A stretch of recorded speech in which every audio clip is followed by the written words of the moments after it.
I'm supposed to summarize today. That's an absurd and impossible task. The way that you do this, as those of you who have organized conferences know, is that somebody writes you a long speech before the conference has started that you now read out as the summary of what happened during the day. I'm sure you're really looking forward to me doing that at this time after 4 hours of discussion. Vivian, forgive me, I'm not going to read your speech out. I'm really, really sorry. I don't think we've got the energy to go through all that. So what I'm going to do is just remind you what we're trying to do with the OECD Crete Centre and what will happen, what we've got out of this discussion today and how it will feed into the work of the future. Obviously, this is the first Crete Forum.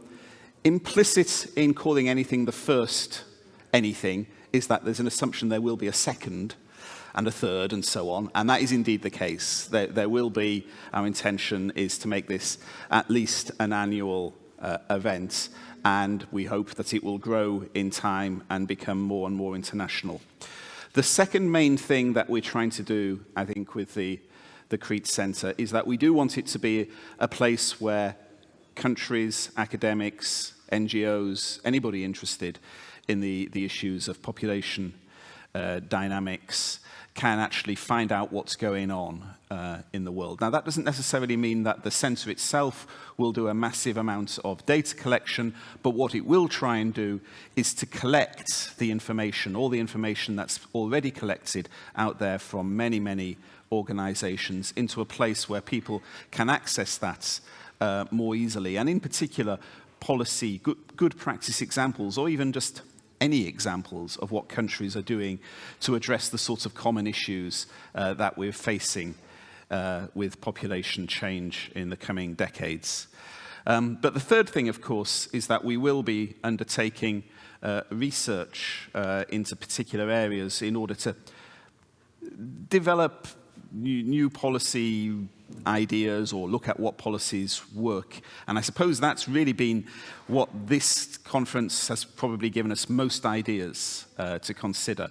The way it will work is that the ideas will be considered by the board of the advisory board of the centre, who will come up with some ideas. It then does need to be endorsed by the OECD member countries, but that's almost certainly just a rubber stamp.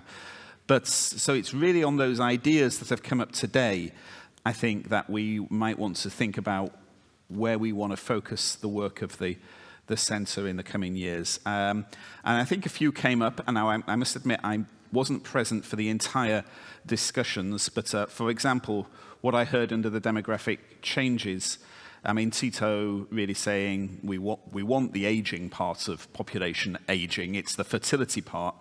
Although, you know, Sabu did say maybe we want the decline in fertility as well. But I think, you know, we are left with this issue that we know fertility has fallen very rapidly in lots of countries.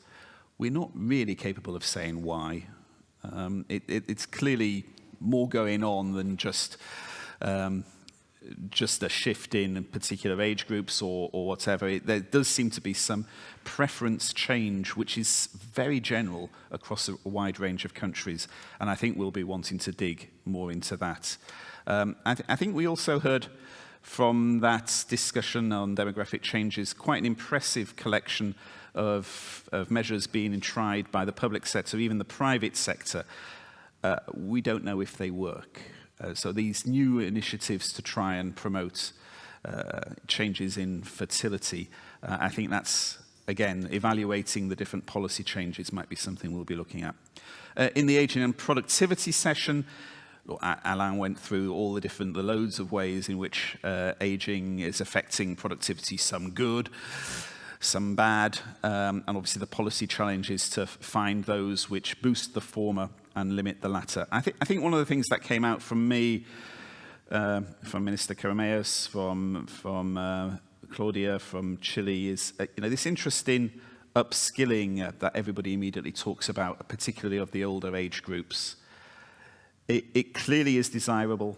It clearly is something we all want to do. It's clearly something that we don't really know how to do. Getting the take-up, the engagement of people once they're beyond the middle of their career to actually continue to upskill is quite hard, and I think that's something that we'll need to look at a bit more. But there were other things that were raised in that session. I think, Katerina, you raised the issue of mental health and how it changes over the life course and how that might be something that we want to be looking at more in terms of thinking about productivity and how aging will be affecting productivity. I couldn't agree more. I mean, I don't think there's any question in the labour market or indeed social or health policies where one of the answers isn't do better on mental health policies, because that's the area where we catastrophically still fail really as societies. And I think, Carolyn, you mentioned the technology uptake and aging. Yes, there's the Acemoglu paper. I think we should be looking at that more. I think that's another big issue for the future that we'll need to get a better take on how aging affects technology uptake. I managed to miss most of the public finances discussion, so I'm going to have to rely on other people to tell me what on earth was happening. I was busy having meetings elsewhere. But what I did hear was talk of the fiscal pressure from health and long-term care being bigger than for pensions, at least some countries. I think that's true for most countries. I think when we think about aging, we instinctively think it's about pensions. I don't think it is. I think it's about health and long-term care costs. And indeed, I think more generally, long-term care is the elephant in the room of aging. I think very few countries have a long-term care system that they can be proud of, and even fewer have one that's actually going to be sustainable over the next few decades, and probably that's a massive issue for us to be addressing in terms of the future of aging. Migration, you've just heard the discussion. I mean, we all know the issues around migration. We kind of see how it can fit into a strategy for dealing with population aging. Migration can fit into a strategy for population aging in the future.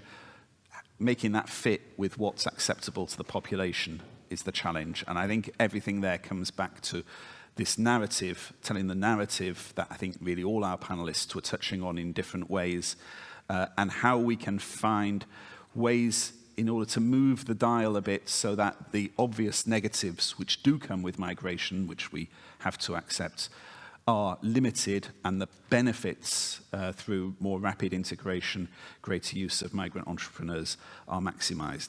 So I think those would be the sorts of issues that I got from today's discussion. I don't know, Vivian, did they fit with what you wrote in the speech that you pre-wrote for me? Are they roughly? Yeah, apparently I could have read out Vivian's speech and it would have probably said all those things. It's not necessarily a surprise what we've got out for today, but I think you have kind of drilled down more precisely in some of the areas so that we can develop some proposals for future work more effectively. I think that's me finished. Now I think I pass over to you. So I hope you're not going to tell me that I've said the wrong thing and you want to actually conclude something entirely different. But back to you, Chairman of our Advisory Board. Tell us what we should be doing in the future.